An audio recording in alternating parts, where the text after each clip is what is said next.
everyone, this is Ryan Hoyme, aka Massage Nerd, and today we have Dr. Doreste today. Hi, Ryan. Hi. Thanks for having me. So you're from cranial-release.com then? Cranial-release.com is my website. Cranial Release Technique is the name of the work and is the name of the company. Okay, so you're a chiropractor then? I am a chiropractor. Okay, and then where are you based out of then? In New York City. New York City? Okay, so you kind of got the accent going and stuff. So. What accent? Yeah. So what's the main, how'd you come up with the cranial release technique then? I graduated from New York Chiropractic College in 1985. And about 13 years later, I realized that I was missing something and I didn't feel that it was in the spine. And I knew inherently it was in the cranium. And I started looking at different cranial techniques. I did some work with an osteopath from the UK. And I came back in 2005, kind of went back to the drawing board and came up with cranial release technique. And basically all cranial work is based on the work of Dr. Sutherland. He was the originator of cranial work back in the early 1900s. Yep. He's an osteopath. And he was really, I have my model here, he was the first one to look at a cranium and ask the question, well, if the purpose of the cranium is to protect the brain, why would there be 22 bones that never fuse together? And he couldn't let go of that idea, why 22, why 22? Asked all his instructors, went back into the anatomy text, and no one spoke about the suture or the beveled sort of joints between each one of the bones. And in his own writing, about 3 months later, he sees a fish swimming in his mind's eye. Sees the gills of the fish opening and closing, and came up with the concept that maybe the reason why those cranial bones don't fuse is because they need to move.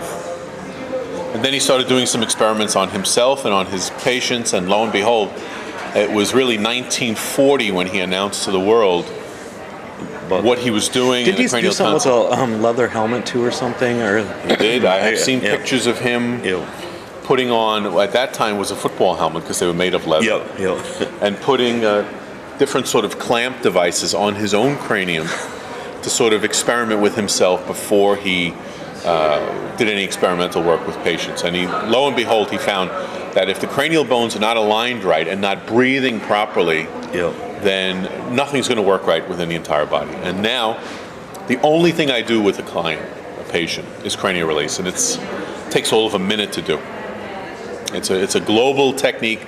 It affects everything, whether it's an extremity problem, whether it's a sports-related problem, whether it's an organic problem, whether it's a hormonal issue. You are sort of rebooting the whole central nervous system as if it's a computer, restarting the whole system with cranial release. And that then allows the entire physiology of the patient to function at a higher level. Can this be incorporated into other treatments then too? Absolutely, yeah. It fits in and it combines well with any other technique, or it can be used as a standalone. So I have especially a lot of massage therapists that are using it in conjunction with myofascial release, reflexology, Swedish, shiatsu, all the different techniques. And then I have some that just choose to do this sort of as a standalone. Just that, okay, yeah, cool. And then even cranial sacral therapy, it's not going to mess with it at all if you perform cranial sacral or anything else with this. Right, and I have to tell you, I've never taken a cranial sacral workshop. I don't really know much about it at all. Okay. But I do have many practitioners who use cranial release in conjunction with cranial sacral. Okay. And to my understanding, there's no contraindications of any sort. Okay, cool. So everything's cranial release sort of enhances everything else you're going to do with the client. Okay. And then you teach workshops in this then too, all over the United States? Okay. All over the U.S., but primarily in Florida and Arizona. And people ask why. I said, because my wife likes the hot weather. So you're whipped. Yeah. But the truth of the matter is, when I first came up with this seminar in 2005, for sure I thought my target market, the people that would be most interested would be chiropractors. And when I went to all the chiropractic conventions and did the lectures, they were very interested. But what I kept hearing over and over is, I'd like to do it, but I just bought a new laser. I'd like to do it, but I just bought a new $100,000 special table. I'd like to do it, but I'm into this. I'd like to do it, but I'm into that. And they really weren't excited about another, so to speak, hands-on technique. My wife had gone to massage school in New York, the Swedish Institute. That's a famous one, isn't it? That's a pretty good school as far as I know. Yeah. And she had 2 semesters of craniosacral. And she had some books that spoke about Sutherland. So I said, well, gee, maybe the massage therapist would be interested in what I have to say with cranial release, especially since it only takes a minute. And that's why pretty much I'm in Florida, because as you know, there's so many massage therapists here. They're very open, and we're here at the FSMTA convention, and you know, it's probably one of the best shows that I go to, because you have all different experts in their field here. Nobody's stepping on somebody else's toes. You know, this is what I do, this is what you do. And we all work together for the benefit of the patient, and that's what cranial release is all about. Yep, exactly. So what's the next on your horizon for this then? The next on my horizon is to, in all senses of the word, taking it global. Okay. So right now we have practitioners in Canada, in the US, in Mexico, in Curacao, in Israel, in the UK, in Spain. And, you know, I get requests all the time. You know, do you have a practitioner? I live in Moscow. No, I don't. Do you have a practitioner? I live in Johannesburg, South Africa. No, I don't. I have one in Australia now. So what I'm doing now is finding my students that are very committed to the work to then go out, maybe back to their home country or back to their state, even in the U.S., because I can't be everywhere. Yeah. And sort of not franchise the work, but in a way have a special teaching agreement with people that they can go back to wherever they're from, or whatever they like to go to Italy, go to France, go to Germany, and to teach this work, because I'm getting requests from practitioners and patients all over the world, and we just don't have enough people to do it. Yeah, so you're globally known. Globally unknown right now, for the moment. And I tell my students, there are 400 of us on the planet that do this work. Okay. Only 400. So. Okay. And I would say 250 are probably here in Florida. Wow.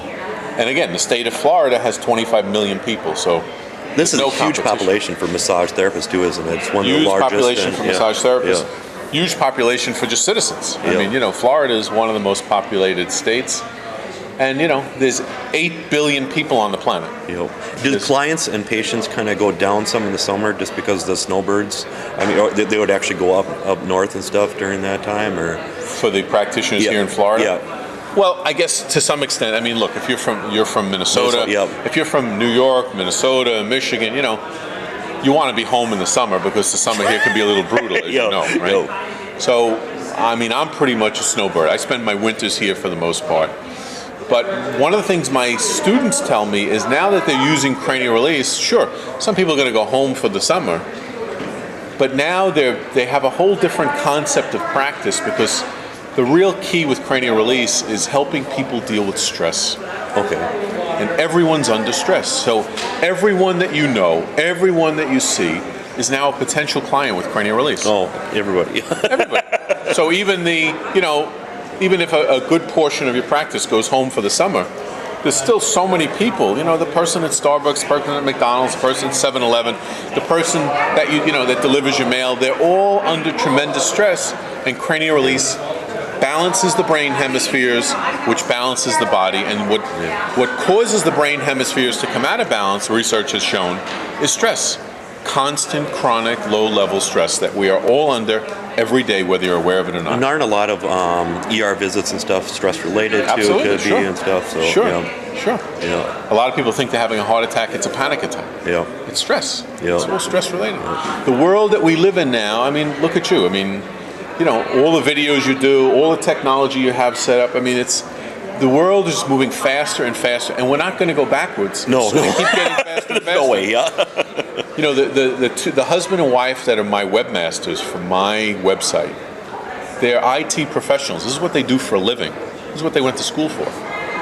They tell me they're 3 years behind the technology, and this is what they do full time. So what about you and I, that are kind of casual users? You know, you go on the cell phone, and it's just going to get faster and faster and faster. Yeah. And the need for things to calm people down and bring people back into balance, massage, chiropractic, acupuncture, cranial release, meditation, music therapy, I mean, all these different things are wonderful things to kind of bring us back to calm, so that we can, live a nice, happy, balanced life. And have you thought about anything with online? Because online stuff is now the buzz with education. Online and stuff, is the buzz, Yeah. and the only issue I have with online is my work is hands-on. So I can do sort of an intro seminar online. Okay. I can do webinars about the work online, but to learn the work, you have to be in the classroom with me or one of my instructors. That's the only way to do it. It's hands-on. I can't teach you from a computer.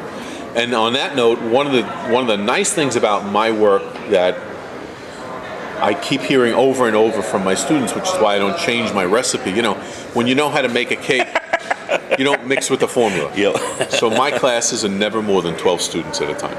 Okay. Limited to 12. And that's it. Because when you leave on that third day, fourth day actually, it's 3.5 days. Normally we finish Sunday at 12 o'clock. Okay. We start on Thursday. When you leave on Sunday, you're ready to go. Money back guarantee, you're ready to go. And in that 3.5 days, you learned the concept, the anatomy and physiology behind cranial release. You learned how to apply the technique. You learned how to market the technique. Well, that's a big thing. Yeah. Sure. People need help with the Absolutely. marketing and stuff. So yeah. You learn the adult version.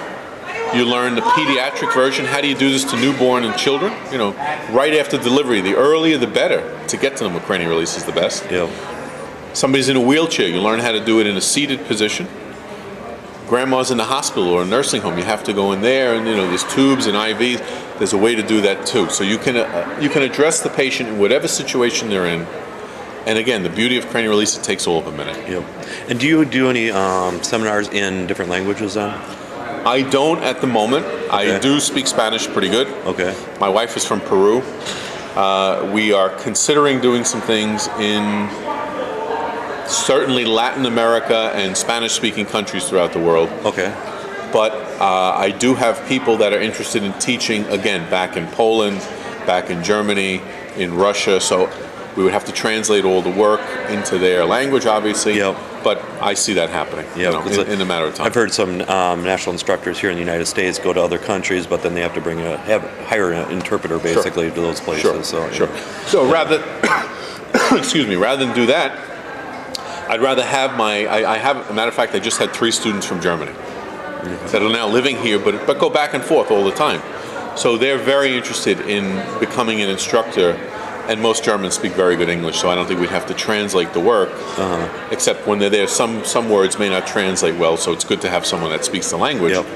But, you know, you speak about a place like Russia, and I have a student there, or you speak about, you know, any of these other languages where English is not well spoken, you know, we want to translate everything over to them. Yeah. So. My wife, she's Filipino, Okay. and the thing is, English she does no problem in. It's Right. the slang. It's her favorite show when she came over here was Friends, but the thing is, she only understood half of it. Sure. It was all the slang. And Sure. They're not used to that. That's right. Exactly right. And we don't realize how much slang we use all the time. Well, too. sure. So, Even the people from the UK, when they speak to us, same language, but when they say things, you're like, you know, yeah. I must be missing something. Yeah, exactly. And vice versa. So And have you got into case studies at all or anything? Or we are in the process of doing that. Okay, awesome. As a matter of fact, in 2 weeks I will be in Phoenix. Talk about heat. Dry heat though, right? Dry. It's dry. Yeah. It's dry. It's just walking into the oven instead of the steam bath. So, but in that seminar, I will be having a student from a chiropractic college who is a researcher. That's all she does is research. Okay. She's coming specifically to learn about cranial release to assist me in writing research papers because I'm not a writer. Okay.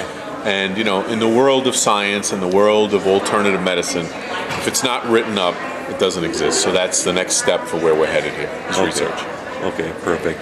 So the best way to get a hold of you would be what? Best way is to go to my website, which is cranial-release.com. Okay. There's a list of all my seminars, my phone number's there, and emails there, and that's the best way to do it. And I look forward to meeting some of your students down the road, and I also have plenty of videos on my website also.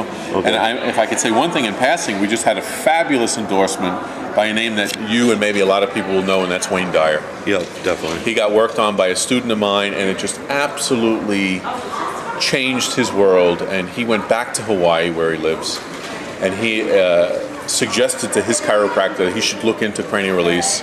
and Dr. Sargent, who's his chiropractor, came to Phoenix, learned the work, and basically now, wherever Wayne Dyer goes, he's talking about cranial release, and that's a fabulous endorsement. Oh, huge. For anybody. Yeah, absolutely. So, you know, everybody says, well, you're an overnight success. Well, it's 5 years of been on the road and pounding away, and that's the only way to do it. Yep. You know, right now, until the word gets out. Yeah, definitely.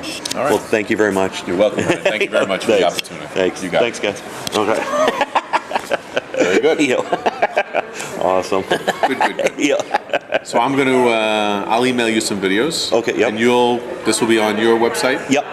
So my YouTube channel and stuff like And that. I'm So a subscriber, so I see Yep. all your videos come up. Yep. So, and what I'll do is in the description, the first thing will be cranial-release.com and stuff like that. So it's direct. And everything's on my Yep. website, Yep. so if you need to take Yep. it. And the only thing I can't use is anything that's copyrighted music or anything. So I don't think you have any of that stuff. No. Yep. And you Yep. could use anything you want. Use my logo, whatever. You have my permission. Perfect. Thank you. Thank you, Ron. Thanks.